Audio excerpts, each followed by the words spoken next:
Star Trek. That's not the intro. This podcast is a member of the Place to Be Nation family. Visit us at placetobenation.com, the only place to be in your pop culture world.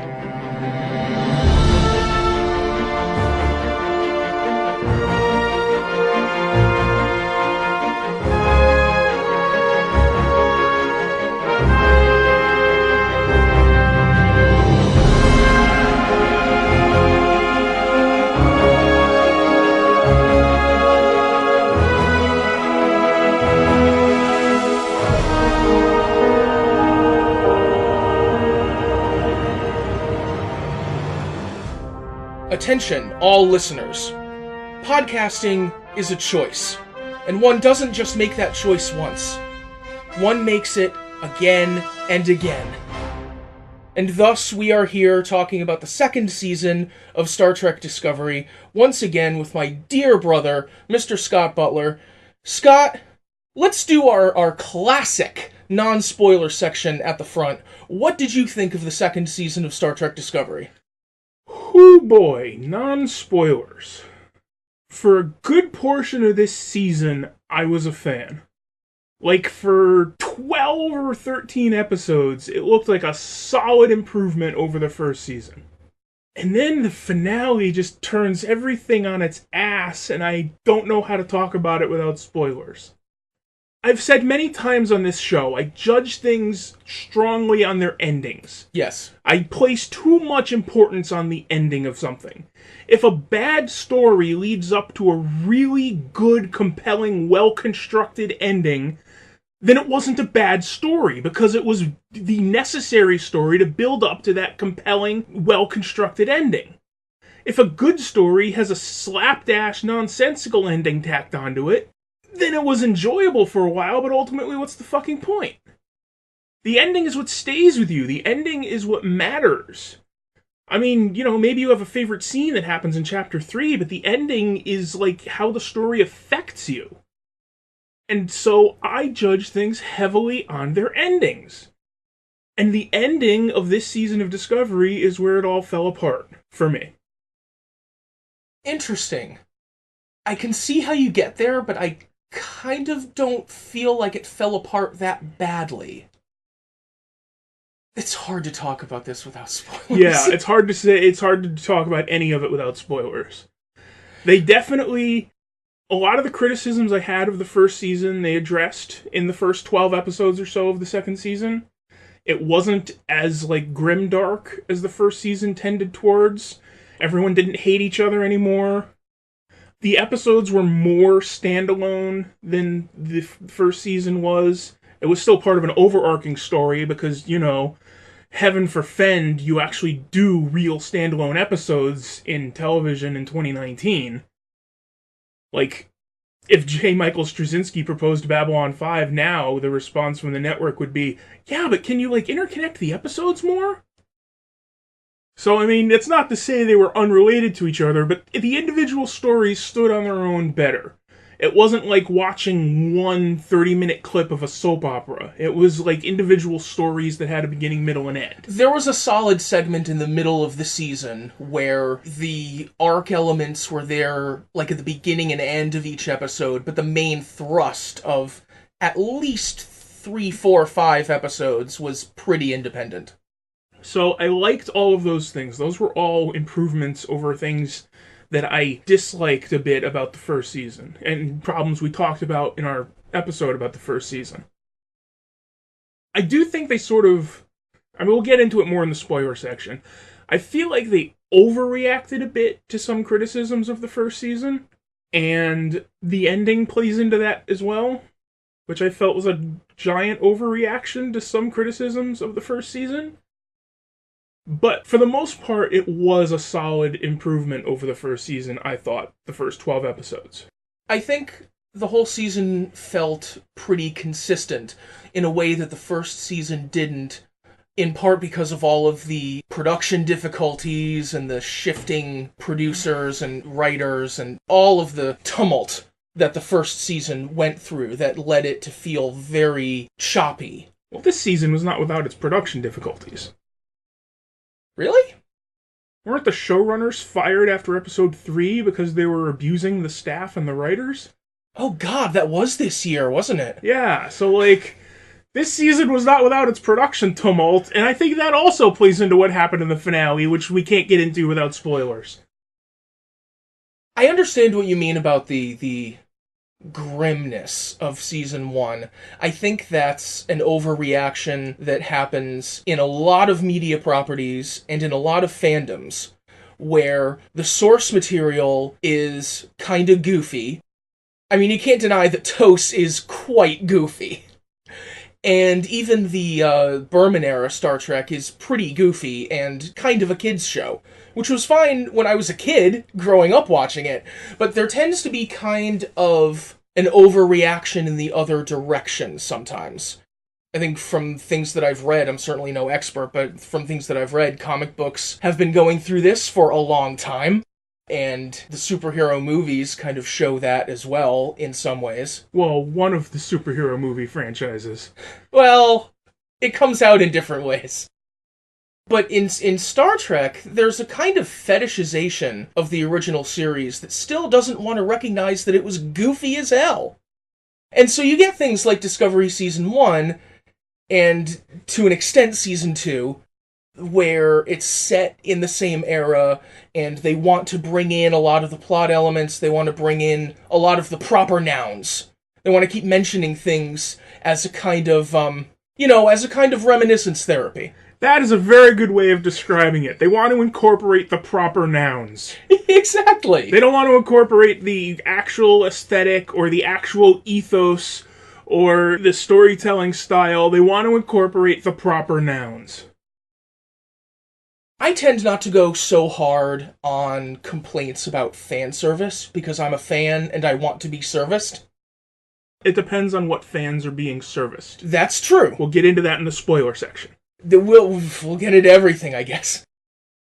Just incorporating proper nouns, or the kind of surface level fan service that represents, is fun in the moment, but it has its limits. And there are some ways that they tried to deal with that in Season 2, and in some ways that they tried to integrate things on a deeper level that I look forward to talking about, again, in the spoiler-filled segment. To wrap up the non-spoiler segment, because we're talking a lot about things that we're going to talk about. Overall, I feel this season was a big improvement. It's much more watchable than the first season. I found that throughout. Yeah, the first season was kind of a long, hard slog. And the second season was definitely not. And some of the new cast members, I think, brought a lot to the show. I think the level of acting quality is still pretty high. Oh yes, excellent. The cast that they've put together and the additions really gelled well this year, I thought. Yeah, Tig Notaro was really good and criminally underused. Compared to how much publicity her appearance had before the series, I was expecting a lot more of her in the show. I really hope that by the time they're in production on the third season, that she's not too busy on another show. We'll get to that in the spoiler section. Sure, we'll get to the... let's go ahead and move into the spoiler section now. Do you want to? Fine. Spoilers from now on. Okay, now I can get to my intro question! I know how you love this segment most of all. We were talking about the engagement with... I don't like throwing the word canon around, but the engagement with the existing canon that Discovery dips into a lot. Especially the TOS era, because there's that sort of TOS fetishization going on that led them to set the show in this era in the first place, for now anyway. They did like a whirlwind tour of so many TOS episodes this season, that some that I expected and some that I didn't. What do you think would be the least likely TOS episode for Discovery to engage with in the future? Because they already did the cage, and they separately did the menagerie, and I was, like, gobstopped when the Galileo 7 came up. I have two possible answers to this, for two very different reasons. My first answer is Turnabout Intruder. Damn, that was gonna be mine! My second answer is The Mark of Gideon. Oh, that's a good one. They are not going to make a Star Trek episode that is 42 minutes of their hero captain arguing in favor of birth control and population control. That's not going to happen. We are not nearly as progressive now as we were in the 60s when Captain Kirk spent an entire episode arguing about women's reproductive rights. That's very true. And that GIF set from the Mark of Gideon makes its way around fandom pretty constantly these days. You know, for all its talk about Star Trek's values and Starfleet's values and we are Starfleet and, you know, these are the values that we uphold as Starfleet, Disco doesn't do issue episodes the way that every other Star Trek show did issue episodes. That's because you can't do an issue episode that's like part 7 of a 14-part story. If you're telling a one single overarching story in 14 parts, how does part 7 suddenly become about contraceptive rights? Yeah, or drug addiction or something. Although I would argue they sort of they touched on a lot of issues. They didn't do it in ways that really thrilled me. Really? I said before, this season seemed to be in many ways an overreaction to criticisms of the first season. And in many cases, overreactions to the dumbest criticisms of the first season that came from the worst possible people. Well, the dumbest criticisms from the worst people were the ones crying about the fact that, you know, there's a woman in the show. Well, guess what happens at the end? There's no more black woman in the lead of the show. Now it's about a white guy. I think you're confused about which part of the timeline they're following in Season 3. Really? Because the Discovery is gone now, Burnham is gone now, Saru is gone now, the woman at the helm and the woman at navigation, they're gone now, the woman that's the doctor, they're gone now, everyone's gone now, and what's left is Captain Pike and Spock on the Enterprise. No, they all went to the year 3200, and so is the show next season. Seriously? Yeah.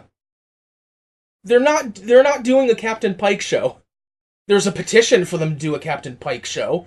And a lot of people want them to do a Captain Pike show, but Disco Season 3 is not going to be the Captain Pike show. They cast an entire Captain Pike show, built an entire Enterprise set, and then got rid of the entire cast and setting of Discovery. It's gone. The cast of Discovery didn't get completely poochied. Like, they didn't, like, die on the way back to their home planet off-screen. They left, and the show is following them next year. Well, okay, that's not as bad as I thought it was then. Because I saw the finale, and I watched the entire cast of Discovery get written off of Discovery.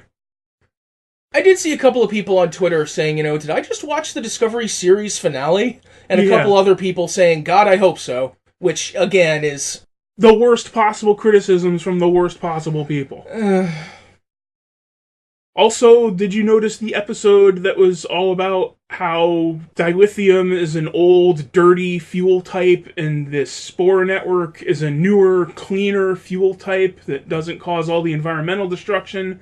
But then it turns out, oh, the spore network does cause environmental destruction, and oh, we can recrystallize dilithium. Dilithium is no longer dirty. We've got clean coal. I mean dilithium.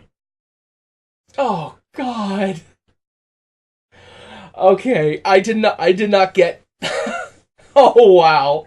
Okay, I didn't get that in real time, but I see how you got there. I got in real time because it was in the same episode where Stamets compared the spore drive over dilithium to the transition from fossil fuels to solar panels. Yes. And then in that same episode, they went on to show that the Discovery's interaction with the spore network was killing the spore network. That's what May was trying to talk to them about. And I thought that was an analogy for the havoc caused in the countries where we mine all of our rare chemicals needed to build solar panels. Wow. Yes. That was the analogy I saw there. See, I thought it was pretty clear from that episode that their traveling through the mycelial network was killing the people in the mycelial network. But then they kept doing it for the rest of the season. Yeah, I expected that to be their explanation of why they had to stop traveling through the mycelial network, but then they kept doing it for the rest of the season, and then at the end they just sort of had the Admiral order, which, by the way, at the end of this season of Discovery, they literally in-universe, in-storyline, erased Discovery from canon. Yeah, that was not ideal. It's like, not only did they write the entire cast of Discovery off of Discovery, they, in storyline, erased it from history. And apparently they don't use the spore drive anymore just because it was tangentially related to the sphere data, and so no more? Well, and they'd have to find another space tardigrade and take its DNA or something. They did it once. You could get so in the weeds with the technical aspects of the limitations they put on the spore drive and then didn't and then got again or whatever. Well, you made the excellent point. Do you want to make your excellent point, or do you want me to make your excellent point? Go ahead, remind me about my excellent point. You made the excellent point when they're, like, going through all this 4-episode-long rigmarole trying to find a time crystal and charge it, that last season they could time travel with the spore drive! That's true, they kind of did that accidentally. They spent 4 episodes trying to get this time crystal and then figure out how to charge the fucking thing. Last season they could time travel with the spore drive! I honestly thought, the entire finale, the 7th signal was going to be them returning from wherever they left the Discovery. That's what I assumed they were building towards. Well, because in one of the shorts that they aired between seasons, the Discovery is far in the future abandoned. Well, yeah, the way they incorporated the shorts was surprising and really cool. Because when you first watch the shorts, you're like, what the fuck was the point of that? But they do actually matter to the larger story. Yeah. Other than the Harry Mudd one, I'm not sure what that one accomplished. Well, that was just for fun. But I assumed... Well, and... talking about doing Unlikely Toast episodes, Harry Mudd has his army of androids. They fucking did I Mudd. Do you want to talk about what they've done to Harry Mudd? Or do you want to... Do you want to... We're jumping all over the fucking place. Yes, we are. I assumed through that entire final episode that that's what they were building toward. That they were going to take Discovery to the future, and then they were going to receive the 7th signal and go there and find all the people from Discovery back. Of course, that was when it looked like there were, like, 12 people staying on Discovery with Burnham, not, like, a crew of hundreds. There were certain emotional beats that they wanted to hit, but then there were all sorts of other, like, emotional beats and scenes and different plot elements that they wanted to get in, and so they kind of just put them all together. Like, they had the scene where 12 people told Burnham that they were so devoted to her that they were going to launch themselves into the future with no clear way home. And then they needed to do all of the scenes with all of the other people on the ship, with the whole medical crew and the engineering crew and everyone else. And so they kind of just tossed all of them into. Tell me if I'm wrong in this. I get the impression that that finale was rewritten pretty late in the process. It's possible. Because there's a lot of stuff in that finale that come out of nowhere and have no build-up and make no sense. Like, 2 episodes earlier, the Chancellor and Tyler got in a big fight about how if anyone found out he was still alive, her Chancellorship would be in ruins. And then 2 episodes later, he's her XO on the Klingon flagship. That was a little... Do you want to talk about the Klingon intrigue for a minute from this season? Well, then also, Saru's sister and the other Kelpians, who have been, like, nothing for millennia. Like, 2 weeks ago, they stopped being genetically bred to be meek and docile 2 weeks ago, and now they're starfighters. That, I don't know if that was intended to be as disturbing as it was to me. Because they didn't show up in new Kelpian ships that they made because they're smart now. They showed up in the Baul ships. So did they just, like... For these millennia, the Baul were terrified of the elevated Kelpians or whatever. You know, that they would overrun them again and take down their whole civilization again, and that's why they kept the Kelpians down so harshly for all of these millennia. And 2 weeks after the Kelpians get freed, there are no Baul in evidence. The Kelpians are flying their ships. They're a race, or at least there's a group of warriors now. That is disturbing disturbing! Like 2 weeks ago, they were walking up to the floating spire and willingly dying just because that's what they did, and now all of a sudden they're starfighters good enough to fight a computer drone. That came out of nowhere. Hugh Culber's total 180 change of heart in the finale came out of fucking nowhere. Oh God, we could talk about their relationship too if you want. Oh my God, do you want to hear what I have to say about that relationship? Why don't you go before I do? You're going to want to respond to what I have to say about that. We talked about this last season, that they killed off Hugh Culber in order to provoke an emotional response from Stamets. And immediately walked it back. As soon as that episode aired, they started walking it back. Well, we talked about how they were criticized under that kill all the gays trope. That, like, all the shows have a gay character and then they kill them, and they always kill the gay character, and that's very bad. And I talked about how, if you're going to have main cast gay characters like Stamets, sometimes that main character's love interest is going to be killed off. The secondary character is killed off to provoke an emotional response in the main character. And when the main character is a straight dude, the one that gets killed off is always a woman. Well, when the main character is a gay dude, the one that gets killed off is going to be a gay dude. I probably said this when we talked about it before, but where it becomes a problem is when there are so few gay people that all of them just die. That's true, except explicitly in this case, all of them didn't just die, because Stamets is still there. Stamets is the main character. Culber was the secondary character. Yeah, there's the way you use your secondary characters is to create storylines for your primary characters. Mm-hmm. I mean, Garrick wasn't there to be Garrick, not for the first several seasons. He was there to provoke a reaction out of Bashir. That's what secondary characters are for. But immediately they were under this slew of criticism for, kill your gays. And they immediately responded with like, no, we're bringing him back, please don't hate us. We're bringing him back, please, don't hate us. And so then they brought him back, seemingly just to avoid the criticism of kill all the gays trope.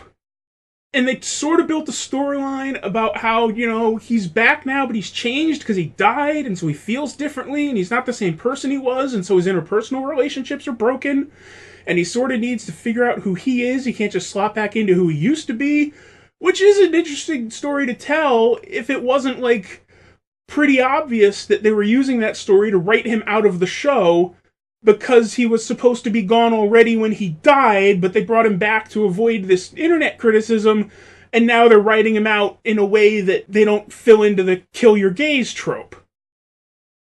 Except all of a sudden, out of nowhere, he's like, whoops, I'm in love with you again. Which is another thing that smacks, to me, of a very, very late rewrite. And that scene in particular in the finale when he declares his renewed love was an emotional scene, and Wilson Cruz is a great actor and all. And yeah. It was interesting to see him playing his character in a more aggressive way earlier in the season. Yeah, he did the material all season of, I'm different now, I don't feel the same, I can't be the same person. That is a good story, and he performed the hell out of it, right up until the finale when he had to do a complete 180 for no reason. Yeah, I wish that story had been fleshed out more. I wish it hadn't just been 5 minutes at a time in 4 episodes, spaced out over the second half of the season. Mm. And also the fact that he declared his renewed love for Stamets as Stamets was falling into a coma and so could not participate in the scene was, again, slightly disturbing. That whole storyline just screamed for a scene like Michael Burnham and Ash Tyler got toward the end of season 1. Where they confronted each other about, you deceived me, you tried to kill me, well, you're avoiding me because you don't want to deal with emotions. They had a scene where they dealt with their relationship, and she told him, when I see you, I see the Klingon, I can't deal with this, we can't move forward. And it was a scene that really dealt with the plot that had come up between them. Yes. And Stamets and Culber, their whole storyline was screaming for a scene like that right after he came back from the dead, for Dr. Culber to say, I can't do our relationship. It's something other than, that one scene in the quarters where he tipped over a plate of food and that was their big separation, and the scene in the finale where he suddenly decided he loved them again. They needed, like, a long, serious, adult conversation scene. They needed 2 of them. Alternatively, they could have just left him dead and let Stamets deal with the death of his loved one. Yeah, well, I'm not a fan of that. Like I said, the role of a secondary character is to serve a role in stories that feature the primary character. But that's just another example. That one is not the worst criticism from the worst people on the internet, like the please erase Discovery from history and canon. But that's another instance where I feel like they reacted to criticisms of the first season. Even the tone of this season. The tone of this season was so different from the first season. It seemed inappropriate. Like, everyone is joking and snarking at each other all the time. Tilly's neuroses are, like, way worse, and she's just way more babbly than she was even last season. Like, they needed to lighten up the tone a little, but it didn't have to go that far. It was, like, weird and inappropriate at times. Like, these are supposed to be professionals. See, I appreciated the fact that they lightened it. I didn't really think they went too far in that respect. I think a lot of things about Discovery feel off. I've spent a lot of time thinking about this, because when I watch Discovery, I really want to like it, in part because the worst people on the internet hate it, and in part because, it's Star Trek, I'm a fan of Star Trek, I want to like it, is what I'm saying. And I feel this disconnect from it, and I keep trying to think about why that is. We caught up on this season late, so I was spoiled for most of the plot elements, but not, like, the characterization and the way that people interacted and stuff. And so, I said on Twitter, when we started watching this, that, like, I kind of feel like Discovery feels like the melodrama is turned up to 11 just because old Star Trek never let its characters feel their feelings for more than 40 minutes. So now that we're in the golden age of television or whatever, and they're trying to do Star Trek in the age of Game of Thrones and the Breaking Bads and all of the golden age shows, people are feeling their feelings forever. The Spock, like, psychoanalyzes Burnham for, like, as soon as Spock gets to the ship and gets cogent and everything, he's psychoanalyzing Burnham's guilt complexes and her shouldering the burden for everyone else, and he does this many times just to make sure we get the point.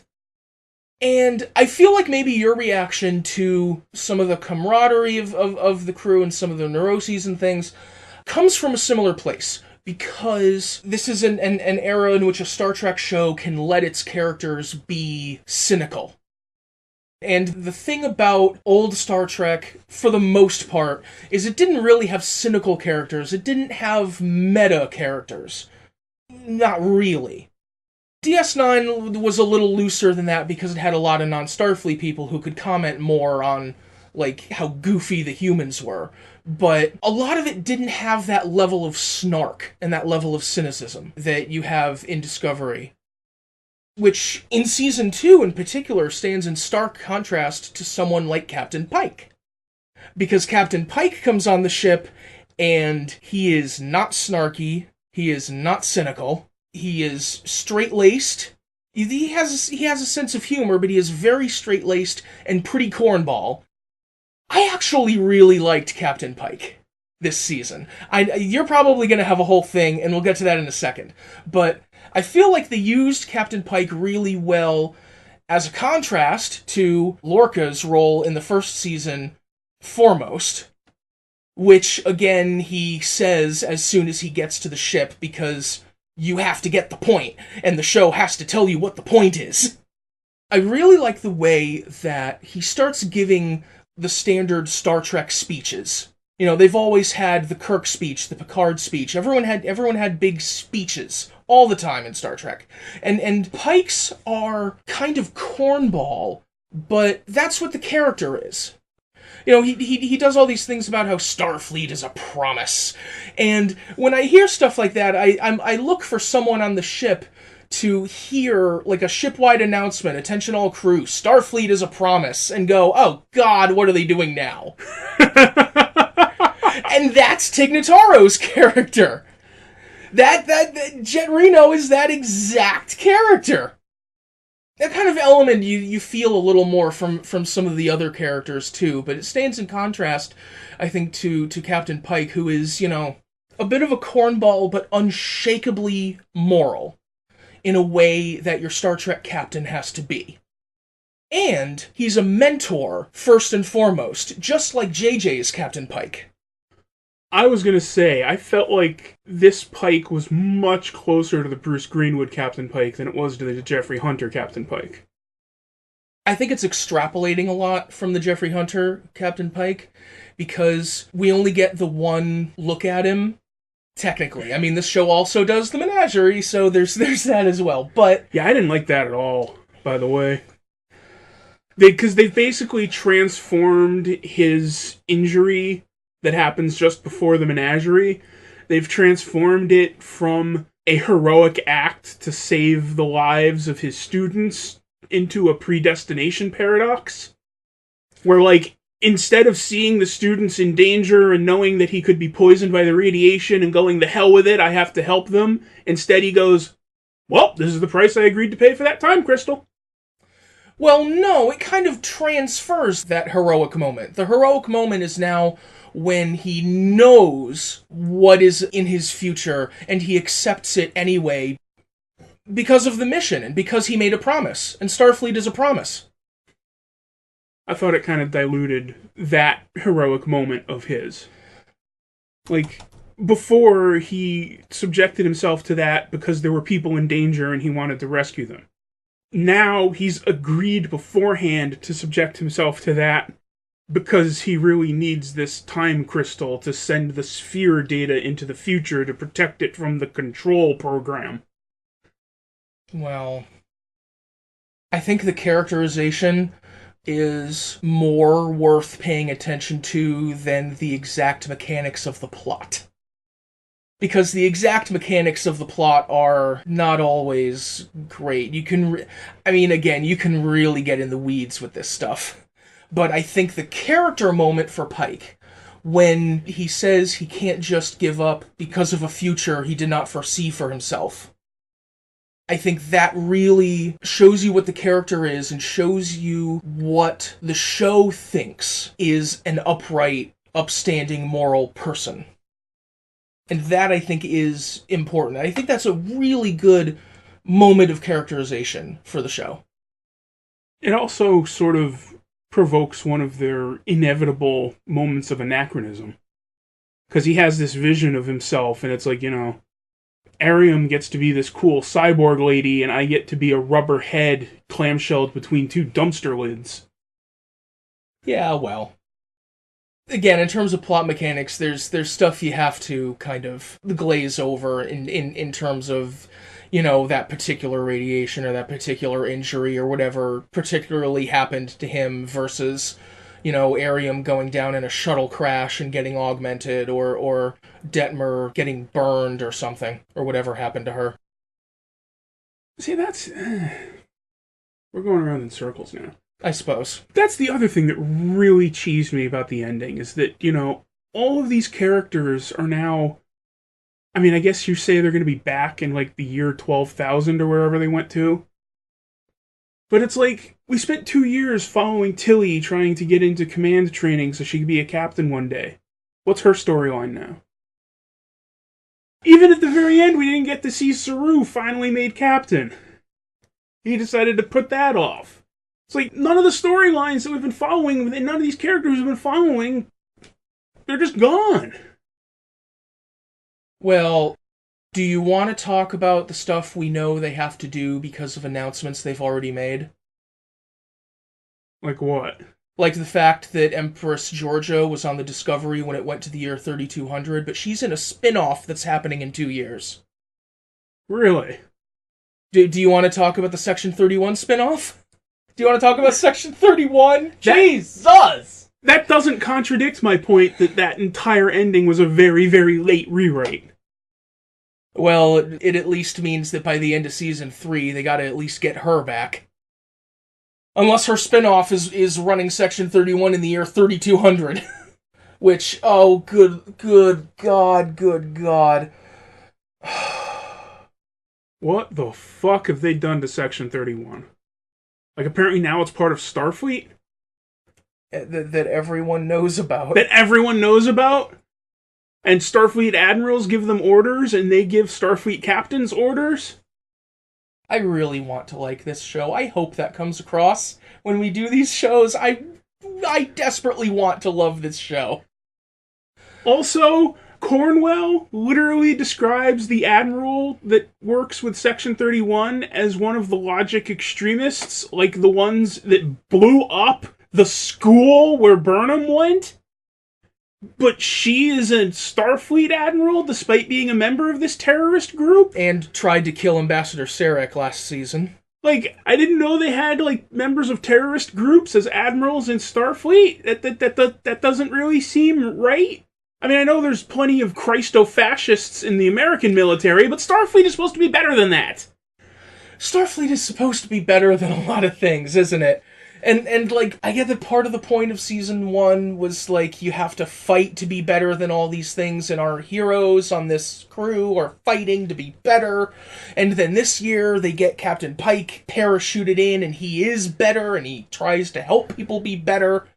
But, oh god. Okay, Section 31. In Deep Space Nine, Section 31 was... unknown. Yes, but I'm trying to talk about, like, meta elements. It was a way of introducing darker elements without placing any onus on Starfleet or the Federation or our heroes, generally. It was a comment, or a deconstruction, maybe, of Dr. Bashir's James Bond fantasies. It was the show's way of showing that, you know, he had these happy fun time fantasies, but when you do spy stuff in the real world, it's terrible! And you do abysmal things for corrupt organizations. And so, like, lightly sprinkled into the latter seasons of Deep Space Nine, all of those elements worked, I feel. There are people who aren't a fan of it, but I feel that in those ways it worked. Frankly, I think there was too much of it in the later seasons of DS9. By the end, maybe, sure. And then, since then, it's been, like, a cool, edgy thing to have show up sometimes. Like in the last season of Enterprise, they revealed that one of the dudes on the ship was a Section 31 agent this whole time! That's really amazing, considering Section 31 is named after Section 31 of the Federation Charter, which wasn't signed until after Enterprise ended! Yeah, well, again, plot elements, there are all sorts of explanations if you want to get in the weeds. That's not the weeds! That's the very foundations! And then, you know, there was a vague nod to it in Into Darkness, just as, you know, a cover for admirals doing bad shit. That was just a name drop. Basically. And now in Discovery, it's like the whole basis of the running storyline for this season. It's the adversary and the big bad. And in the middle of that, they announced that they're doing a Section 31 spin-off show starring Michelle Yeoh. In Discovery, it's like a branch. Yes.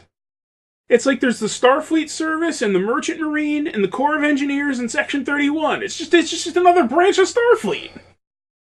Every time I see an interview with Alex Kurtzman, I think along the same lines that you do about misplaced priorities and responding to the wrong criticisms, right? Because he's always talking about, you know, people say we're not matching up with canon, well, keep watching, we're gonna do it. And then at the end of this season, he almost did like a victory lap, going, see? That's why Spock never mentioned Michael! We explained it now! Can you explain why neither Spock nor Sarek nor Michael ever mentioned Cybok at all during this season? That was a rather glaring canon omission. Shouldn't Cybok have been there when Michael Burnham showed up? I don't know the exact timeline on that, but they were doing the cage and the menagerie and everything. They did not want to do the final frontier. It actually would have fit. Cybok in the storyline about the Red Angel would have fit fucking perfectly. And in terms of Sarek being eternally disappointed that his children show emotion. I mean, say what you want about things that the show does differently than all the other shows. Disco still knows that Sarek is the worst father in the galaxy. Yeah. And that no one in this entire family is capable of stating their intentions and their feelings. They're Vulcans. Michael isn't. Amanda isn't. So, anyway, back to Alex Kurtzman and Section 31. I saw another interview bit recently where he admitted, you know, a lot of people say that our Section 31 doesn't look like Section 31 that we know, but that's a story that we're going to tell, and we're going to get there. Oh, God. No, just tell your fucking story, God fucking! Don't make your story all about how something everybody knows suddenly vanishes from everybody's mind because some admiral ordered it to no longer be canon. Tell a story about starships and nebulas and explorations and moral choices and conflicts and interpersonal strife and Tilly becoming a great captain. And tell that story! Don't tell these fucking stories about Spock advising the Admiral to order Michael Burnham to no longer be canon. And order the spore drive to no longer be canon. That's not a fucking interesting story! On that note, would you like to take a break and hear a little about our partner shows here on the Place to Be Nation? We'll be right back after this.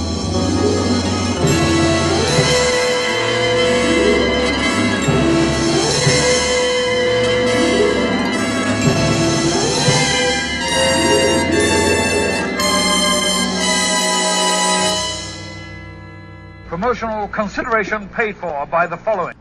Place to Be Nation's JT Rosero and Chad Campbell here. We want to let you know that we have over 24 podcasts available on iTunes, Stitcher, Google Play, and PlaceToBeNation.com. We now offer them to you on 2 great feeds. On the Place to Be Nation Wrestling feed, we dive into topics running the gamut from today's WWE to the glory days of yesteryear and the ins and outs of the territory days. In addition to our full-length shows, we also deliver to you special pod blasts on topics old and new.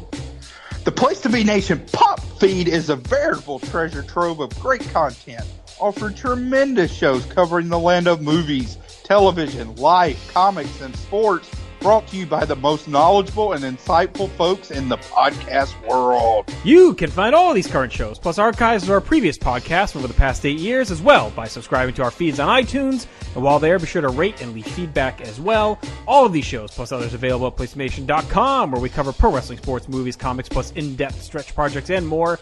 Be sure to support our site by using www.placetobenation.com/Amazon while doing your online shopping. And be sure to join us at our forum at bigelow34.proboards.com for all sorts of wrestling, sports, and pop culture discussion each and every day, where you can make your voice heard.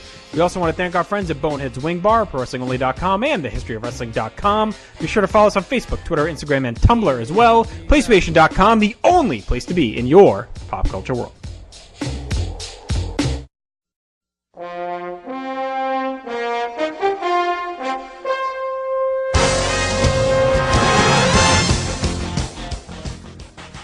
We had a busy week on the Place to Be Nation Pop feed with a little something for everyone.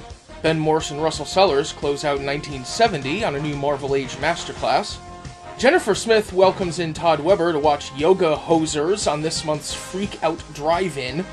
JT Rosero, Peter Winston, and Don Carrera paid tribute to the show Veep as it winds down its run, and even got a shout-out from Julia Louis-Dreyfus on Twitter. Andy Atherton and Russell Sellers gave a look at Forgetting Sarah Marshall on this episode of Laugh-In Theater. The hard-traveling fanboys head off the page with a review of Marvel Ultimate Alliance. And speaking of Nick and Greg, the hard-traveling fanboys, coming up at the end of May, they will be wrapping up their Hard Travelers for Hire series with a special giant-sized edition of the podcast, where Greg and Nick will be joined by past guests for a retrospective look back at the highs and lows of the Marvel Cinematic Universe to date, and they want your opinions. After you've seen Endgame, send in your full ranking of the MCU movies from 1 to 22 to nickd@placetobenation.com. The full composite rankings for Place to Be Nation will be revealed on the show, so get your ballots in to make your voice heard. Ballots are due May 16th. That's nickd@placetobenation.com. Meanwhile, over at the Place to Be Nation wrestling feed, Scott JT and John D'Amato gave a supersized deep dive into WrestleMania 5 on episode 519 of the Place to Be podcast. In the third episode of Row 1 Seat 1, Ben Zani chats it up with O'Shea Edwards and then breaks down the Making Towns Classic and the WrestleMania Weekend Backcraft Wrestling Show. In a new Making Towns with Friends, Steve welcomes in Kelly Jean to talk about her first live wrestling experience, and we continue to dive into the vault to bring you classic episodes of Where the Big Boys Play, starring Chad and Parv. In this installment, Parv, Chad, and Solomon finish their look at Starrcade 1987. Check out the Place to Be social media pages, Twitter, Tumblr, Instagram, and the message board at bigelow34.proboards.com for information on joining the greatest WWE pay-per-view and TV match ever project. Get in on the conversation today and start researching your list. There's a lot to research if you actually want to make an informed list, which I will never be able to do in my human life. Be sure to check out PlaceToBeNation.com as things are getting back up and running with plenty of projects and reviews to come. We will be picking that up in the days and weeks ahead, including us, picking back up on the Star Trek feed. We're not going to wait 6 months after the finale to actually watch it and talk about it this time. Scott, how do you want to get back into disco here? Do you believe that the entire storyline of Control taking control of Section 31 and having to be stopped by the rest of Starfleet is an admonishment on the threat posed by self-driving cars? Are you saying they were doing an issue story after all?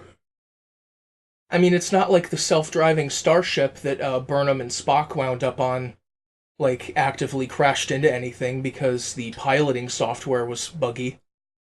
You know, if they really wanted to do an issue story on digital encroachments into our lives in the modern day, I mean, Star Trek isn't really going to do a show about social media and the various hellscapes that's put us in, but you'd think it would be some sort of story about privacy. Like, maybe that would look more like Minority Report, except the telepaths are Control. What, like Ariam literally uploading her memories into the computer? Well, they didn't make that they didn't make that an issue of privacy or anything. That was only a story device to show us some of her memories and drum up sympathy for her in the 30 minutes before they killed off the character, which I don't get why long-form serialized shows still do this. They did the same thing in the first season of Luke Cage. Spoilers for Luke Cage, I guess, where as soon as you start getting the actual backstory for one of the characters on that show, you know, oh yeah, he's dying this week. For all that this is, you know, planned out and serialized and everything, and they have used the ensemble a little more this year, but they didn't start giving Ariam a backstory or a sympathetic character literally until the episode where they killed her off. They'd used her a little more this season, but it was more like she has more than 2 speaking lines in the first half of the season this time. They tried to give a little more characterization to Owo, and they tried to use Detmer a little more. I'm not sure they really got there in terms of making them, like, fleshed out, sympathetic characters, but, I don't know, they're trying at least. Can I tell you how very uncomfortable I was with the nickname Owo? Okay. Like, on the one hand, I understand they're trying to display camaraderie or whatever, but on the other hand, why is it only the woman with the African name that's the one nobody can pronounce, and so they have to shorten it? Fair. In terms of the ensemble as well, I think that scene with Pike in the season premiere, where he literally asks everyone to do a roll call where they tell us again what their names are, was very meta. Because, did you remember... Because most of these people were set dressing in season 1. Did you remember Reese or Bryce?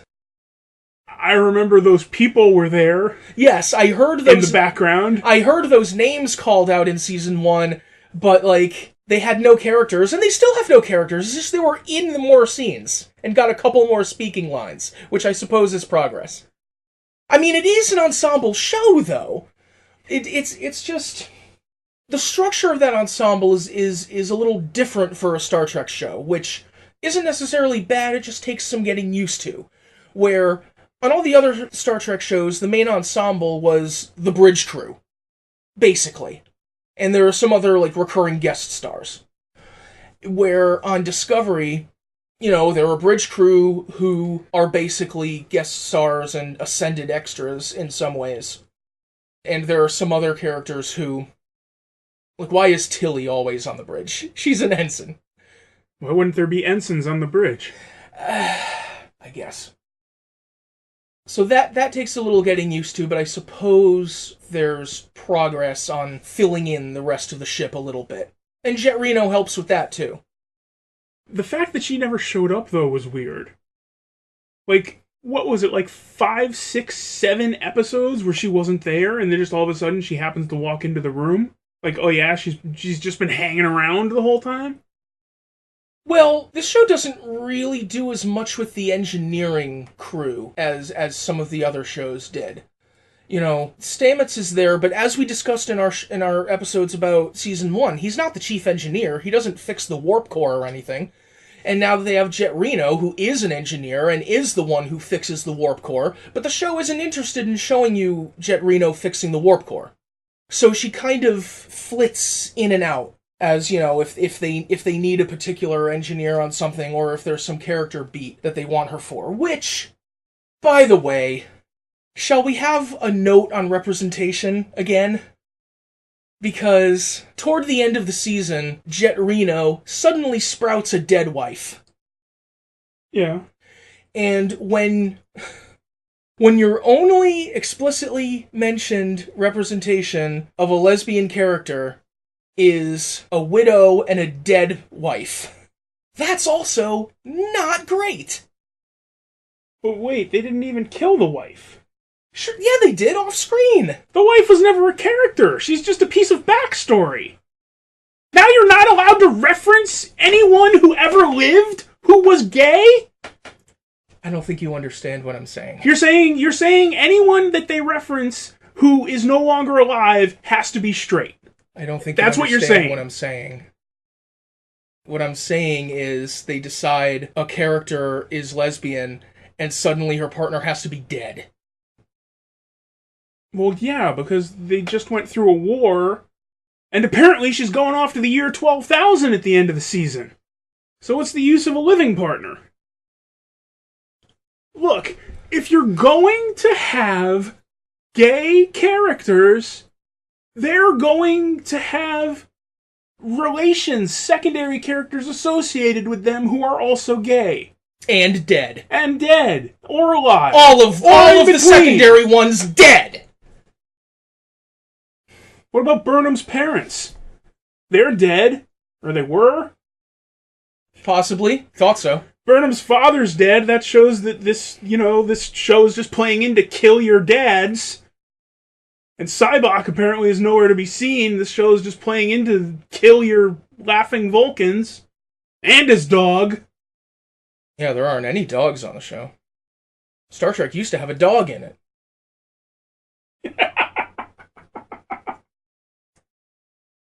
I mean, that's sort of the fundamental way you build characters, is you give them backstories. And the gay character's backstory is going to involve her relations with other gay people. Yeah, and when an overwhelming majority of queer characters in all media have their relationships involving partners dying, it's not great, is what I'm saying. Yeah, but that's the backstory for all characters. You have a character, you want to give them a backstory, you want to show them in a relationship, but you don't want to actually have another character and have them be in a relationship so that they can interact with other characters without being burdened by being in a relationship. So you give them a dead partner. You do that with all characters. You're saying every other character has a dead wife out there? Cisco, dead wife. Kira, dead family. I mean, Worf, dead family. I mean, the way media... Picard, dead brother. The way various media present male grief is also not ideal. Troy, dead father. Riker, dead mother. Yar, dead parents. Data, dead father. Geordi's mother dies in TNG. It's just a character beat. And if you're going to have gay characters, then you're going to have gay characters subject to these character beats. I mean, if the only reason you bring on a gay character is to kill them, that's one thing. But if you're going to have gay characters, if gay characters on shows is going to become normal, then gay characters are going to become subject to all of the normal character beats that all other characters are also subject to. And the one has to go with the other. And the fact is that they didn't kill off their gay characters. They didn't kill Stamets. They didn't kill Reno. Hell, they even brought Culber back to life just to avoid internet criticism. If gay characters on shows is going to become normal, as it should, then gay characters are going to be subject to all of the normal character beats that characters are subject to. And a big part of that is the dead family member, or partner, or sister, or child, or whatever. That's one of the main ways to give characters backstories and like character motivations is dead family members. And it's one of the ways to propel characters down new character motivations is to kill a family member. How many family members did we see die in Star Trek shows? Kirk's brother died during the show. Spock's brother died in a movie.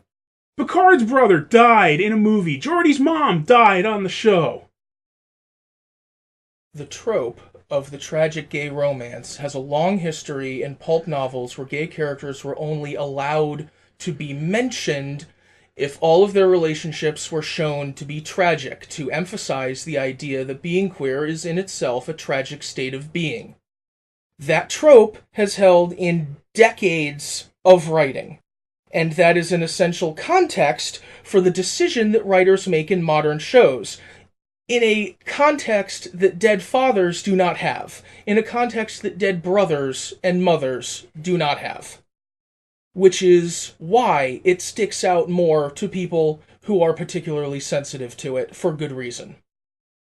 So you can list all of the characters who died on or off screen if you want, but it doesn't remove that context. I still say that part of that context is the extreme rarity of gay characters.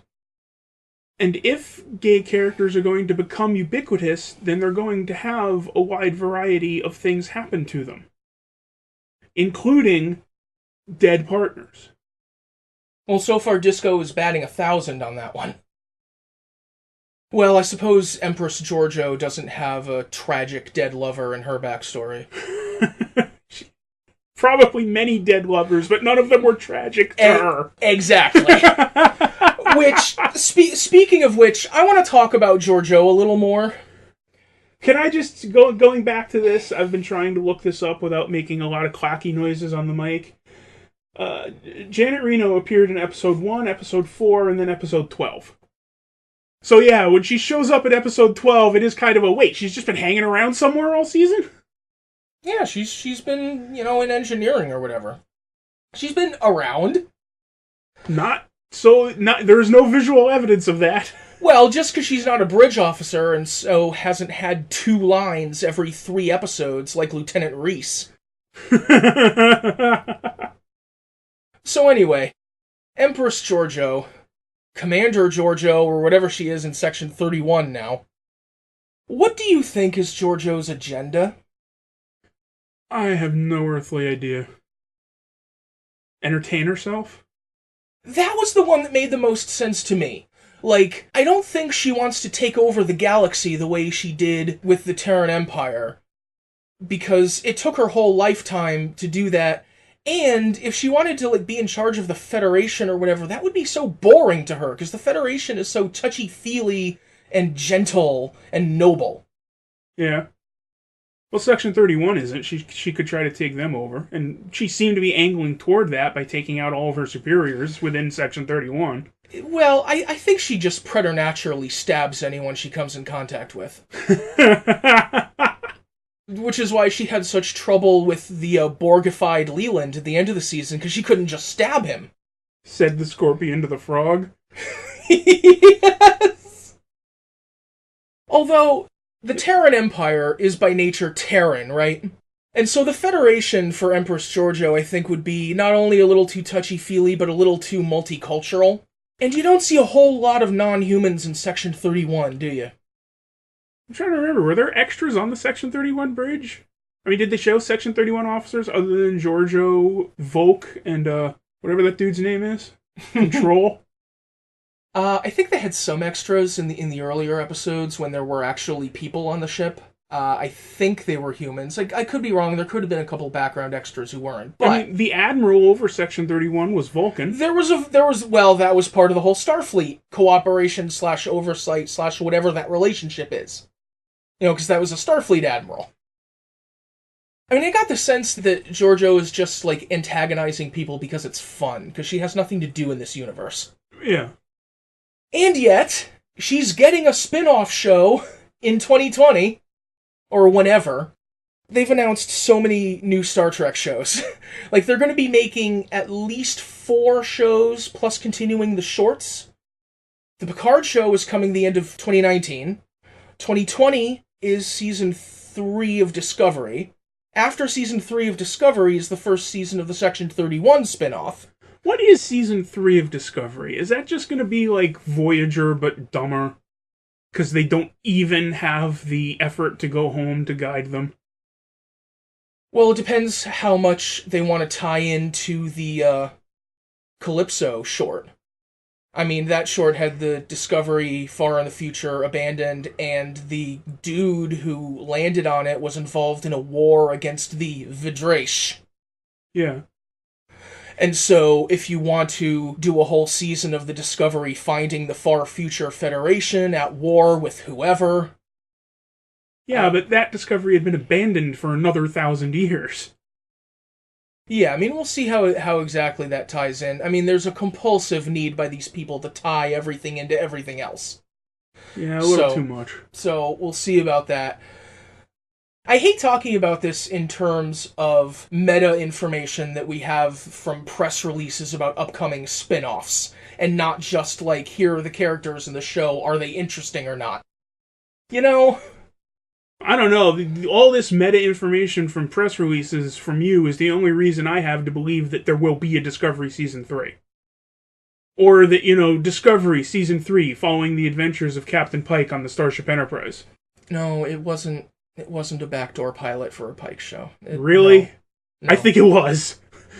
I saw a backdoor pilot for a Pike show. They have so many... Actually, no, wait, you're right. There was nothing backdoor about that pilot for a Pike show. They have so many other spin-offs happening. They're doing Disco Season 3, they're doing the Patrick Stewart show, they're doing the Section 31 show starring Michelle Yeoh, and maybe Shazad Latif if they get back into the same time zone. There are 2 different cartoons that they're going to be doing. There is so much. How could they add another show just because people liked Anson Mount as Pike and they built a bunch of Enterprise sets? They'll do whatever they can to get people to actually subscribe to this cockamamie CBS streaming service. I mean, subscribing for just one show is a pretty big ask, even for us. Yeah. So if they've got 5 or 6 or 10... that makes it easier to talk yourself into actually paying for it. Well, the idea is, when they were announcing all these spin-offs in the first place, was that at some point they're going to have some show or another going on year-round to keep people subscribed. Either, I guess, they can just have them going literally all year-round, or they can have, like, a month in between or something, or maybe this month there's only a short... but it's too much effort to cancel the subscription for 1 month, so you'll hang on until the next cartoon season comes on. What are the cartoons about? One of them is going to be on All Access, the other one's going to be on Nickelodeon. The Nickelodeon one is going to be like an explicit children's show. I'm not sure any... An explicit children's show? Quel horror, I know. The one on CBS All Access is going to be a Lower Decks, like, sitcom cartoon. It's literally called Star Trek Lower Decks. Trying to do a Star Trek sitcom that could easily go very badly. Maybe. Also, I'm picturing an explicit children's show. I was just looking up because I wanted to be sure. The Lower Decks show is going to be a half-hour adult animated comedy from the head writer of Rick and Morty. Talking about fandoms. I've never watched Rick and Morty, but I know that they have some amazingly terrible fans, much like Star Trek apparently does. Much like everything. I mean, God, the Star Trek fan discourse, all the exploits of the Rick and Morty fandom, the Star Wars fan discourse. I mean, I wanted to go a little bit into that comparison, too, with Georgiou, wondering, if they were trying to soften her a little bit because she's going to be the star of a show in the future. And that just reminded me that, redeeming space fascists is all the rage in sci-fi discourse now. Maybe I'm just too lefty for the premise of this show. But the Georgiou spinoff show is metaphorically gonna be the exploits of Space Hitler working for the Space CIA. I don't agree with either of those. Well, her genocides are more than any in human history could compare to, I suppose. She's not Space Hitler, she's Space Augustus. I mean, the Augustus was literally in her name, I guess. But, I mean, if the exploits of some of the more bloodthirsty Roman emperors were moved forward in time a little bit, how many of them would be Hitler? You can't just call everybody Hitler. Hitler was a very specific kind of evil person. Hitler very specifically stoked racial and ethnic hatred to advance his power base, and then explicitly tried to exterminate a people. Oh, a few. For the express purpose of exterminating them. Not even exterminating them because we want that piece of land, or exterminating them because we want the mine that they control. Just exterminating them because we want them dead.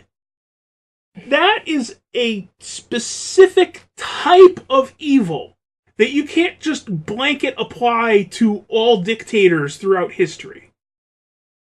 I mean, Roman emperors performed acts of genocide. But they didn't do it because they hated the Gauls so much that they wanted every Gaul to be dead. They did it because they wanted the land the Gauls lived on. They did it because they wanted the natural resources the Gauls had control of.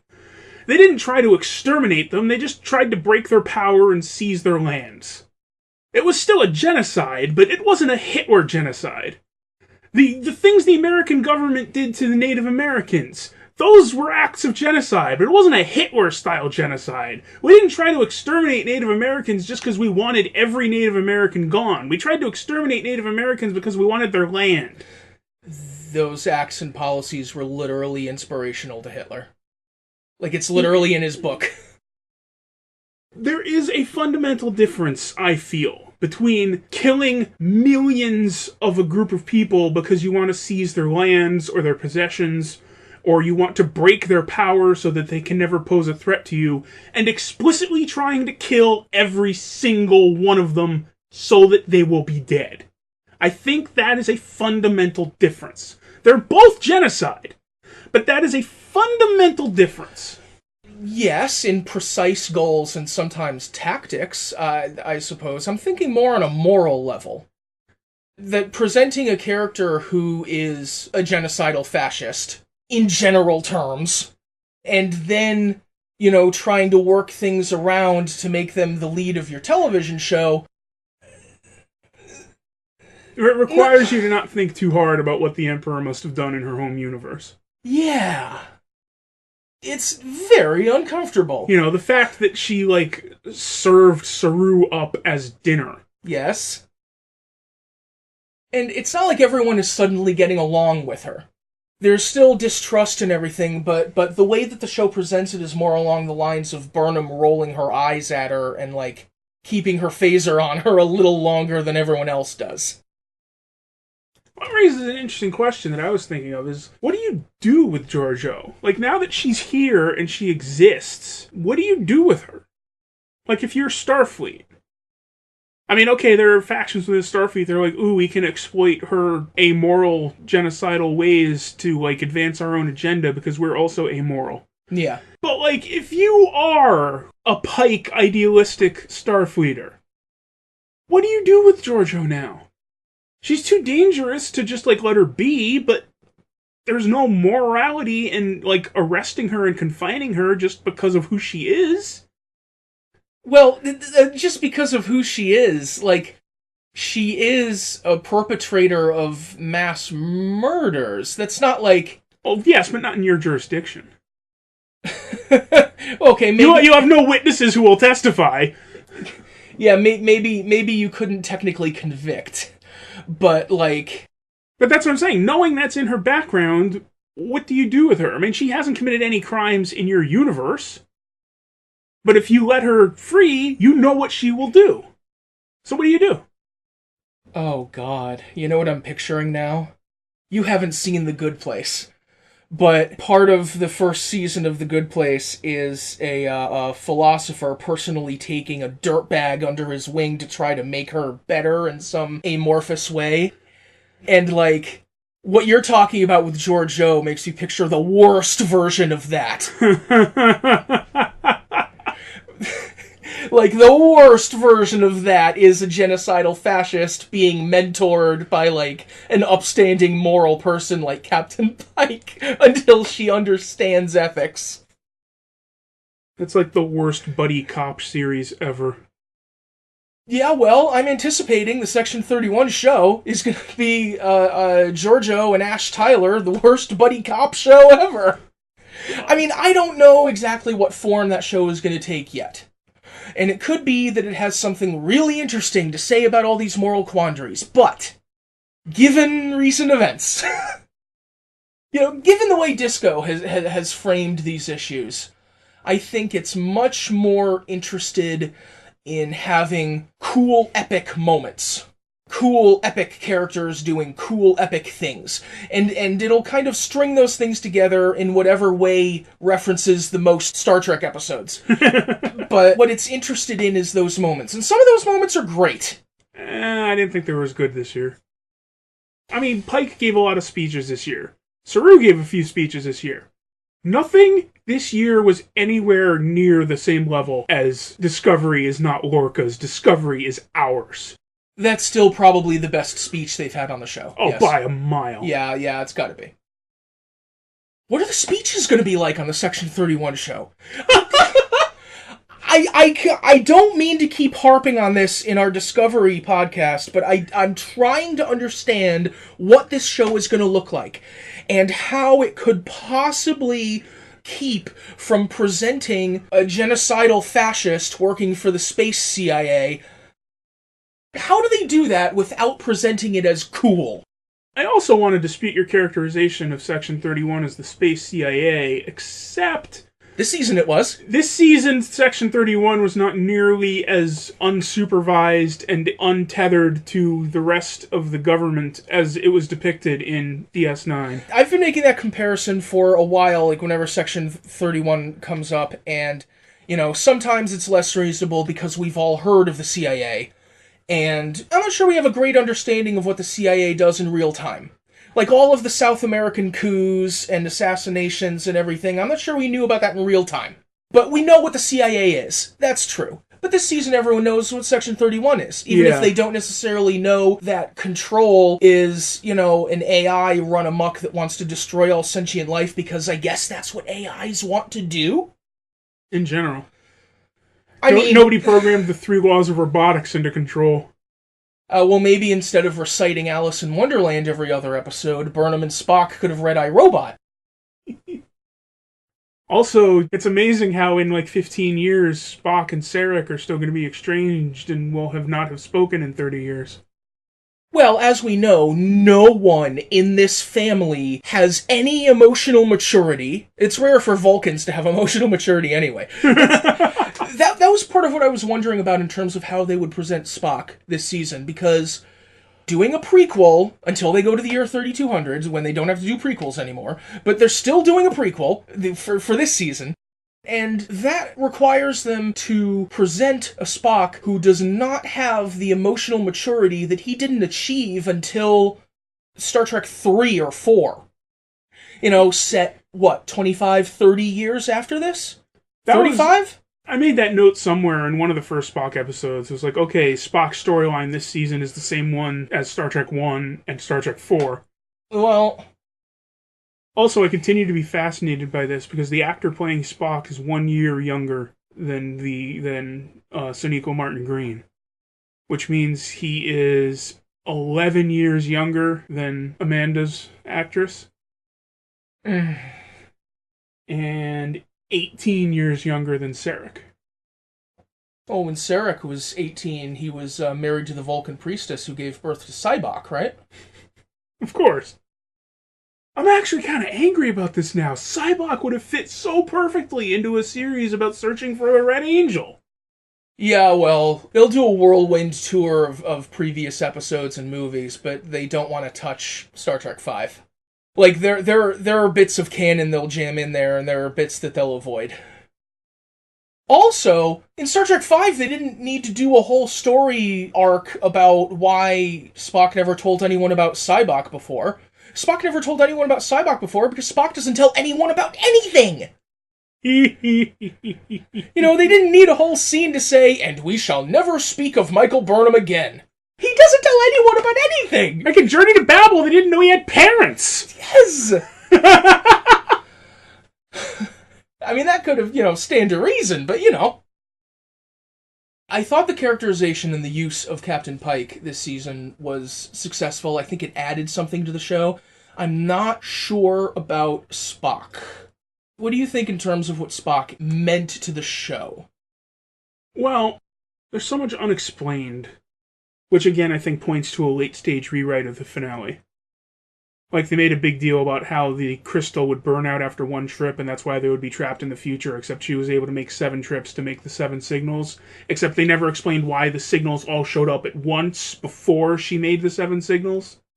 Yeah, and they also never explained how Spock received the 7 signals 2 months earlier. And I was very uncomfortable with when they were talking about his dyslexia, and Burnham said, it's not a disability because it enabled you to receive this signal. Like, it's not an illness, it makes you especially artistic or brilliant or whatever. Is just very uncomfortable trope. Yes, that too, that's another very uncomfortable trope, absolutely. For what it's worth, and it may not be worth much, I believe the explanation was that the time crystal only allowed one jump of the magnitude required to take a starship through rather than one person in a suit. I mean, you could argue that's a cheap, arbitrary explanation, but I believe that was in the show.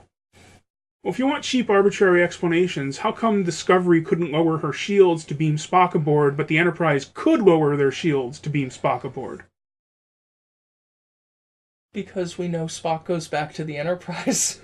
Also, why was it so very important to close that one single blast door? The torpedo still blew up in the middle of the saucer section. Are you telling me that one 4-foot opening was the difference between destroying the entire rest of the ship and only destroying a chunk out of the saucer section? Yeah, that whole plot element was a little awkward. Then again, they did kill off Admiral Cornwell, so there's nothing of Discovery left to exist in canon. Yeah, I think that was done out of a sense of... I think that was done out of a sense among the writers that something that has been presented as important to the viewers should be lost in the big climactic battle. We lost the entire crew of the Discovery. Well, no, they're filming a new season soon. I keep mentioning this. And of course, Captain Pike now knows that he has plot armor. I mean, did he think the torpedo would, misfire or something if he was in the room? Who knows? Okay, I hate talking about this stuff in terms of believability, because all fiction is equally fictional. Everyone's got their own flying snowman. Yes, true. And this is not mine. If it's yours, I understand. That, Captain Pike looks through this door with its transparent... It's Star Trek and there's a transparent door. I mean, honestly. You talked about Toast episodes that they mimed. How many times did they do Wrath of Khan? Oh my god. Pike and Cornwell. Pike getting injured, getting the radiation burn as Pike captain. and the students. Burnham and Arium. Burnham and her mother through the force field. Giorgio and Leland in the spore chamber. Everyone in Burnham when they were trying to attract her mother. Yes. Discovery in particular is, rather obsessed with calling up the trope in Star Trek of dramatic scenes across transparent openings. Which maybe that's a general enough thing in televisual media because, you have to show your characters interacting, and if they can't get to each other, but you can still frame them both in the camera shot, it's very dramatic. But it's obviously an iconic thing in Star Trek, and they did it 6 times in 5 episodes at the end of the season. Yes, not only is it an iconic thing in Star Trek, but it's an iconic thing in Star Trek that Discovery felt the need to do again and again and again. We just counted 7 of them off the top of our heads. And that's in the latter part of the season. I wasn't writing them all down in the first half of the season. Have we mentioned yet how they keep forgetting that they have weapons in this show? Well, the mechanics of the space battles are sometimes a little wonky. Well, I mean, when they're on the Section 31 station, and Arium is trying to, whatever she's trying to do, and she's, begging them to space her so that she doesn't do it. Why don't they just beam Burnham and Nan off of the station and then blow it up with their photon torpedoes? That'll destroy the computer that has whatever it is that Arium's trying to update on it. Especially considering they mentioned at the beginning of the next episode that they blew up the station off screen. Plus, they go through this entire minefield, and nobody ever mentions, hey, why don't we blow up these mines with the phasers rather than letting them all impact the hull? I did actually think during that scene that if they cut to a shot of them just picking off the mines one by one, that it would be a little Empire Strikes Back. Still, at least I wouldn't have felt like I was the only one that remembered they had weapons. Yeah, okay. Also, why do they have to blow up Discovery in order to erase the sphere data? Surely they could just destroy the computer storage. Well, I mean, they kind of put plot armor around all that, too, when, they had the sentient save file protecting itself. It wouldn't let them destroy the ship. There would have been some way that it would have prevented them from, destroying the mechanical components of the computer system. That's why that would have been such a better idea, because you do it with hand phasers. The computer doesn't control them. It puts up shields and, proactively spaces the people who are about to try to destroy it. I also think it was a little weird in the big climactic space battle in the finale that for much of the first part of the battle, the Enterprise and Discovery were just sitting still in the middle of a circle of Section 31 ships. Yeah. I get they had the shuttles and the drones and also, everything. They used armored shuttle fighters for the first time in the 53-year history of Star Trek. Yeah, the closest analog. When does Spock meet with an admiral to order that to be declared not part of canon anymore? Yeah, they had smaller fighters a couple of times in Deep Space Nine, but yeah, never whole fleets of armored shuttles, so that's new. But the positioning and the choreography of that battle was a little underwhelming to me. And can we talk about cinematography a little? Oh, they love their inverted establishing shots on this show. Yes, they absolutely love turning the ships all around, which is an overcorrection to the two-dimensional presentation in the previous 50 years of Star Trek. Some of the interior camera shots annoyed me. When they would do briefing scenes or just scenes where people were standing around a table talking, and in order to, invest motion into the scene, they had the camera person just running all around the room. The camera is spinning towards drama. Just to try to put some motion in the scene, but I think it was way too much motion. It was just overdone completely, especially by the second or third time they did the same thing. I don't know if that's the cinematographer or director or producers or who thought that was a great idea. But, like, you can do it subtly. You don't have to have the camera person running all around the actors. And also, they did the Inception hallway fight at the end with Giorgio and Leland and Nan, where the gravity went wonky and the corridor started turning around, which... And the corridor turned in sharp 90-degree increments. Yes, which I understand it's an audacious thing for a TV show to do, because it's treated as, you know, somewhat audacious when movies do it, because you have to put the whole set up on whatever. But visually, the way that the camera just sat still and looked down the corridor as it twirled around and the actors, you know, went from ceiling to the wall to the floor to the ceiling and whatever. Mm-hmm. And suddenly they're on the top of the screen, they're on the side of the screen, but the camera's sitting still. That I found a little difficult to follow visually. Really? Yeah. I feel the exact opposite. Really? If the room is moving and the people are moving, hold the camera still so I can see where the fuck everything is moving to. Oh, I don't think the camera should have been running all around the actors, again. Well, I don't think the camera should have been rotating or tilting or anything, because the room and the actors and the environment is rotating and tilting. Hold the camera still so that I can see where everything else is rotating and tilting to. That was one of the criticisms I had of a lot of the fights in the Star Wars prequels. Like, that thing in Attack of the Clones, where they shut off the lights to have a lightsaber fight in the dark, and then they zoom the camera way in so all you see is this actor's face and a lightsaber flashes in front of him once in a while. Zoom that the fuck out so I can see the lightsabers in the dark. If the people and the environment is moving all over, hold that camera still so that I can see where everything else is moving. I think that's the best way they could have cinematographed that. I don't know, as they spun around the screen like that, I just found it a little difficult to follow who was who at a couple of moments. But I mean, what's the point of, like, spinning the room so that the actors are on the ceiling if you just turn the camera so the actors are still standing at the bottom of the screen? Which, by the way, when we say hold the camera still, what we're saying is rotate the camera. And when we say rotate the camera so the actors are still at the bottom of the screen, what we mean is hold the camera still. I mean, I understand what we're talking about is relative motion. The camera's motion relative to the room rather than relative to the actors. Okay.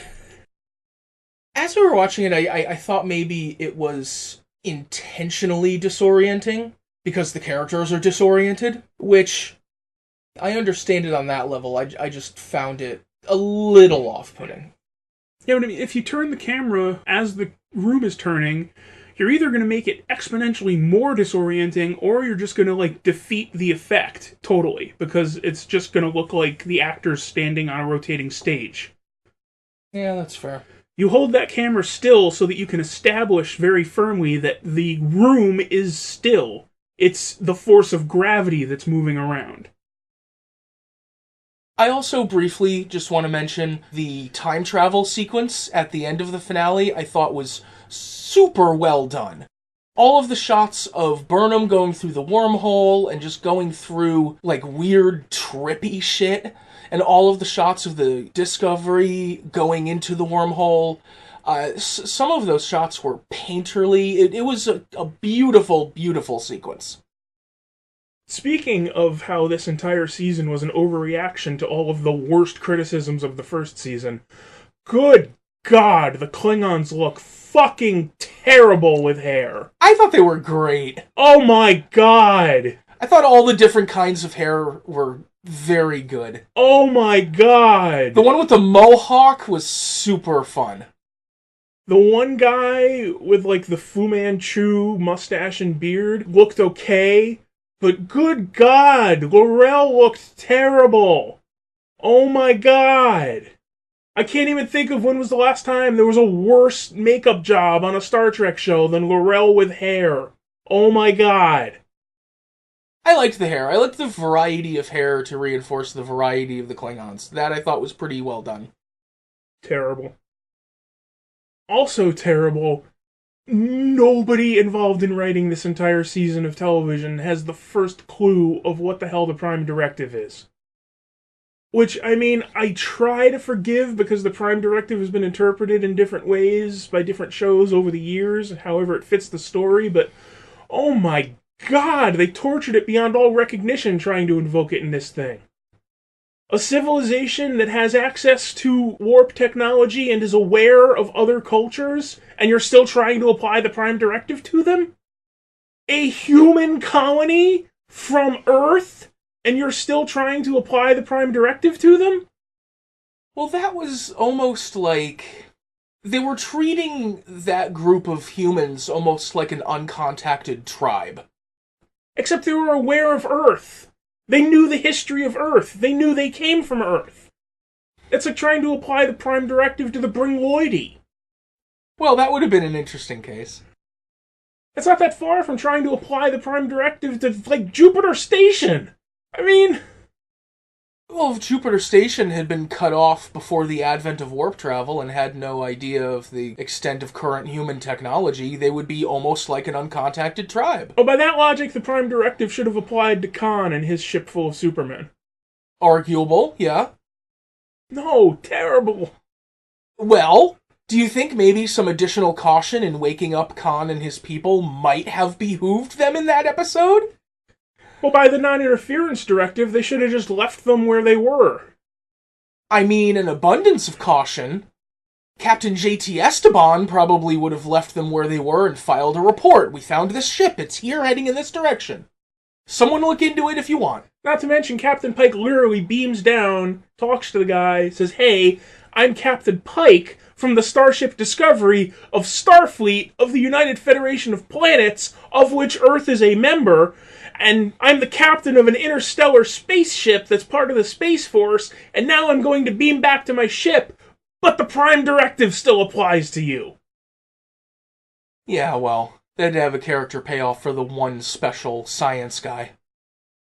Also, Burnham is like the worst covert operative. She spends that entire episode trying to pick fights with the people she's supposed to be blending in with. Yeah, the science versus faith aspect of that episode was not handled in a way that I would call subtle.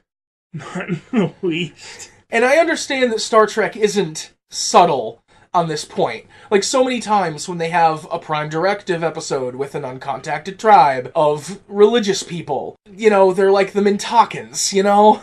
Or any other episode where the token religious people, you know, someone beams down and everyone's like, "It's an angel! I saw someone come back from the dead!" And it's like the most fairy time woo-woo sort of religious people who are usually depicted in these episodes. If you want to talk about fairy time woo-woo, how about that 23rd century power bank from a Federation starship works with the power system of this 21st century church? That was, I am assuming, originally designed to work on an electrical grid. On a duotronic circuit? No, on, like, the national grid. It's got the right connector, the right polarity, the right voltage, the right wattage. Well, Pike knew he was beaming down and bringing a gift to that guy. He probably could have asked Jet Reno to, you know, put a positive and a negative terminal on a power cell. Although, what do the fairy woo-woo religious people think of that guy after he turns the lights back on? Also, in all that time, they could never get, like, geothermal power or anything? Hydro dams? Didn't seem like they were trying all that hard. I suppose. Plus, I think you need a certain level of... Like, you need a large enough society to be able to build to the point where you can do that, you know? Yeah. Like, they could have set up, like, a water wheel, I guess. But I don't know if that would have generated enough power. Yeah, maybe, like, the woodworkers or textile people had a water wheel somewhere. No, but seriously, the only thing worse than their interpretation of the Prime Directive was the way that this show constantly and always fucks up the mind meld. The mind meld also has been used and presented in many different ways over the last 50 years. What do you say when you mind meld? My mind to your mind, my thoughts to your thoughts, etc., etc. No! You did that just to torture me, didn't you? Maybe. This is just like that time I threw a monitor at you. Do we need to tell the podcast about the time you threw a monitor at me? This isn't the time. Speaking of all of the worst criticisms from the worst people, this is actually the best single argument I can come up with that this show actually is not canon, is that they have the wrong mind-melding contation every time, consistently, every time! Oh god, it drives me up a wall. I can get over the anachronistic technology, I can get over they redesigned the uniforms, because God forbid they just use the same uniforms as another show. I can get past a lot of shit, but good God, this simple little detail! Were you also upset when they kept doing the Vulcan salute and no one told each other to live long and prosper? And no one wished anyone peace and long life? That would have been a nice touch, but... Even when they're, like, sending their sister through a time bridge? At least they just omitted it rather than fucking it up. Anyway, since this entire episode seems to be my angry screed about the finale, and then various smaller offshoot angry screeds about other smaller minor annoyances in the show, you mentioned Harry Mudd before. What the hell have they done to Harry Mudd? Harry Mudd is a 2-bit con man, and all of a sudden he's wanted for 20 counts of attempted murder? What the fuck have they done to Harry Mudd? What was on his police report in TOS?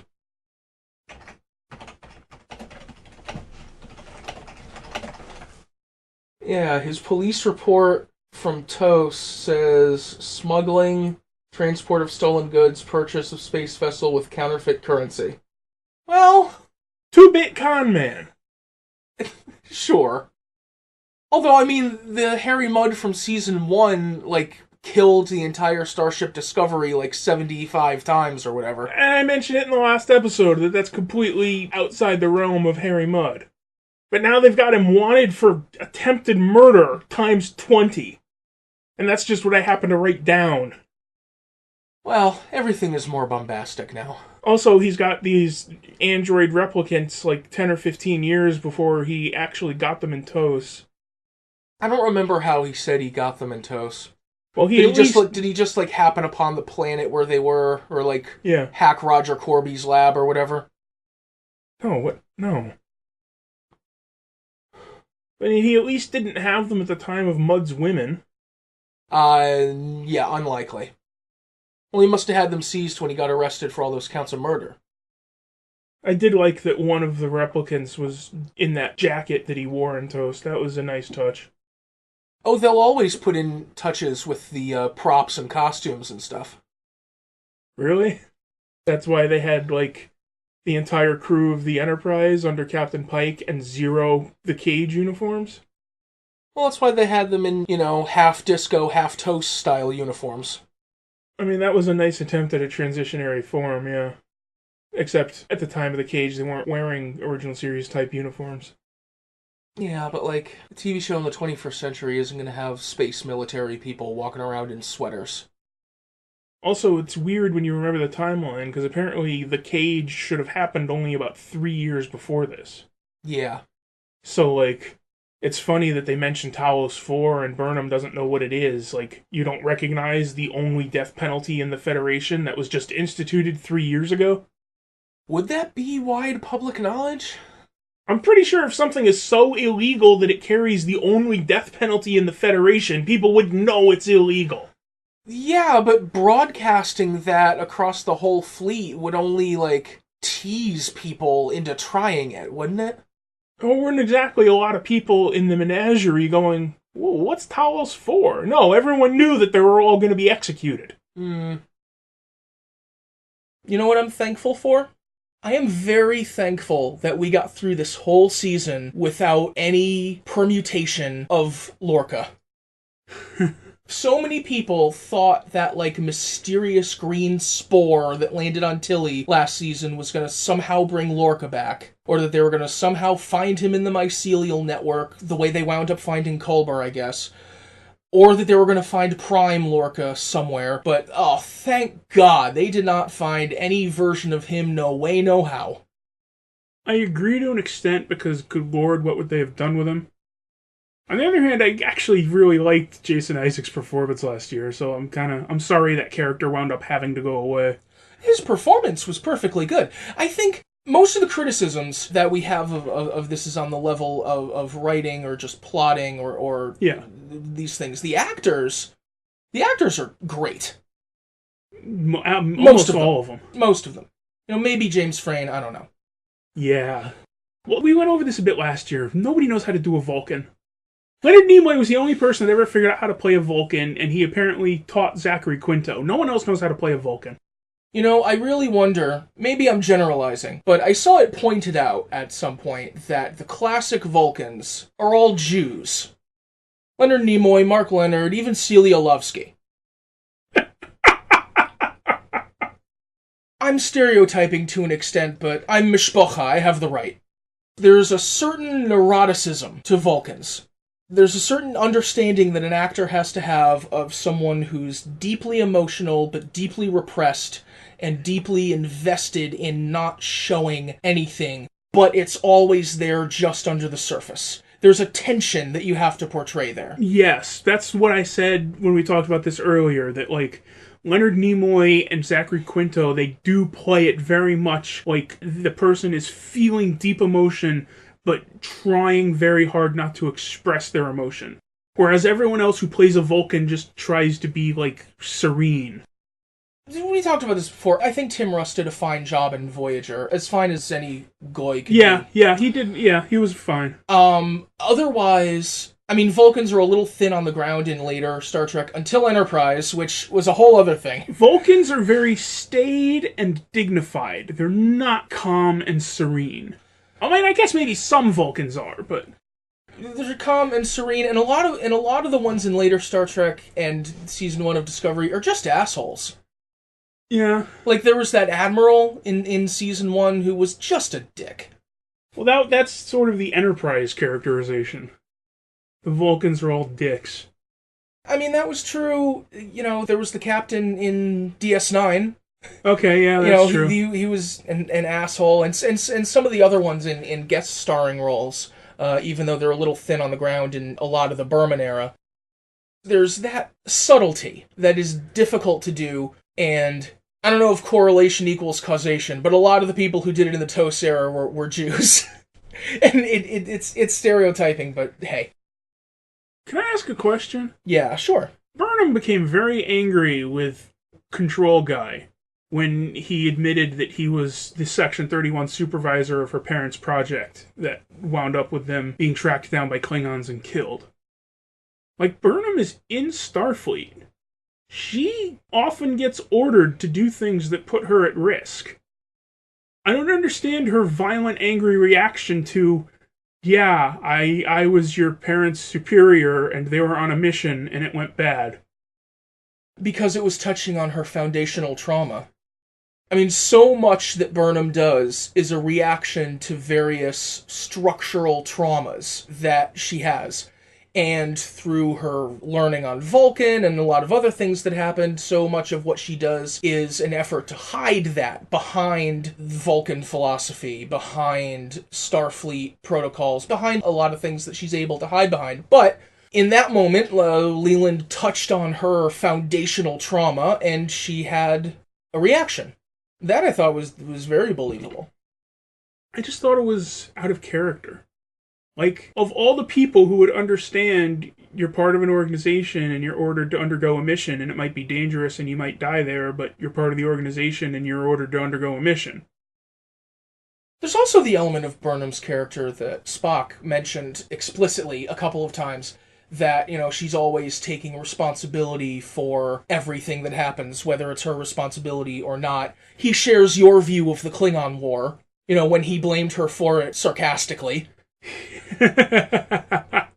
And blamed her for her parents' death sarcastically.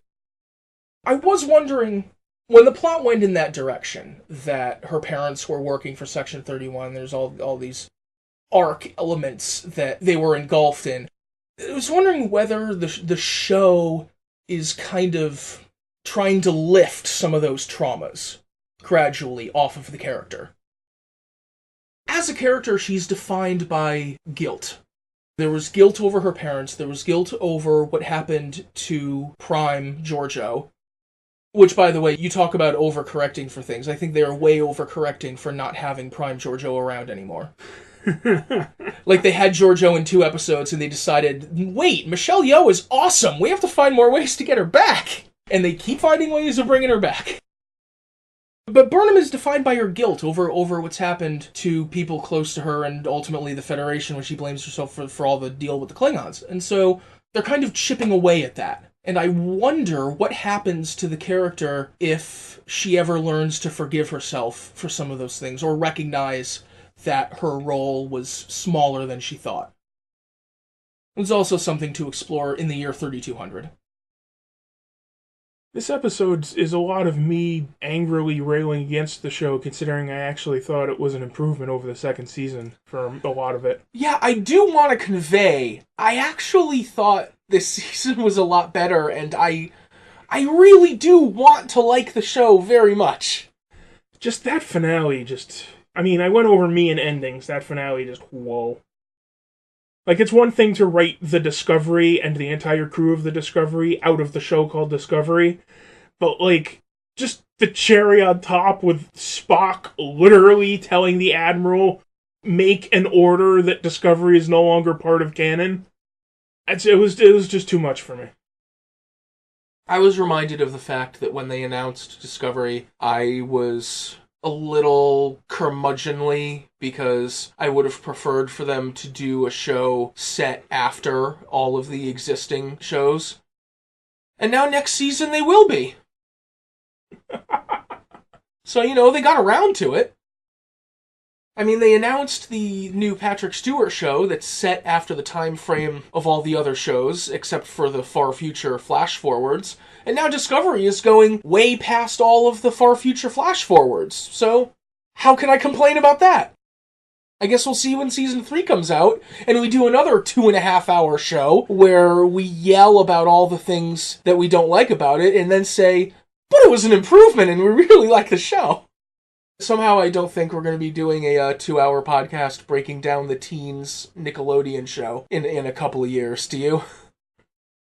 In a couple of years. That'll be 3 more episodes of the podcast. Should we talk about the score, even though they didn't release it? I noticed them using the main Discovery theme more, and obviously there was more of the TOS fanfare for a lot of the especially Enterprise. In the early episodes, I noticed that a lot. Yeah, a lot for Captain Pike and a lot for the Enterprise. Otherwise, I didn't really notice the music much. A lot of it was generally, in the same idiom, obviously, as last season, so aside from the moments when I recognized that they were using the theme or the TOS fanfare, it was pretty generic. Yeah, it's kind of hard to judge without listening to the score, or at least watching the show a bunch more times to try to pick it out. Alright, I think that will do it for our discussion of Star Trek Discovery Season 2 and related concepts. If you would like to contact me, you can find me on Twitter or Tumblr or Instagram at GlennyBun. If you would like to reach the show for advice, we haven't done an advice hour in a little while, but we need questions in order to do so. Please email us, spectacularadvice@gmail.com, and we will be sure to put one together when we can. Scott, would you like people to contact you on the internet? Do you know I got over 50 messages from women with generic names, all of them inviting me to a private sex dating site? I didn't know our listeners were that fun. I'm so glad that you people dragged me into the world of social media. And you didn't have any music on MySpace, right? No, I didn't have any music. Good. Good, alright. That'll do it for us. Thank you very much for being with us, listeners. We will see you next time.